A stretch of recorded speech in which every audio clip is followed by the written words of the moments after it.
इस न्यूज के प्रायोजक हैं Balaji academy, PSC coaching centre, पड़ाव चौक, मुंगेली।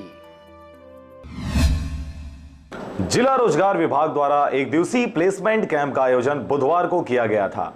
कृषि मंडी परिसर में आयोजित इस कैंप में 2 निजी कंपनियों के लिए कंप्यूटर ऑपरेटर सहित अन्य पदों के लिए कुल 19 शिक्षित बेरोजगारों ने आवेदन किया।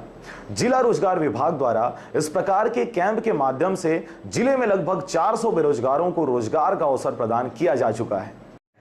ये पूरे प्रदेश में चल रहा है, पूरे प्रदेश में नहीं, पूरे देश में ही चल रहा है, क्योंकि सरकारी नौकरी के अवसर कम हो गए हैं और सरकारी नौकरी के अभाव में लोग बेरोजगार घूम रहे हैं। तो इन बेरोजगारों को जो है निजी क्षेत्र में अवसर प्रदान करने के लिए इन कैंप और रोजगार मेलों का जो है आयोजन किया जाता है रेगुलर।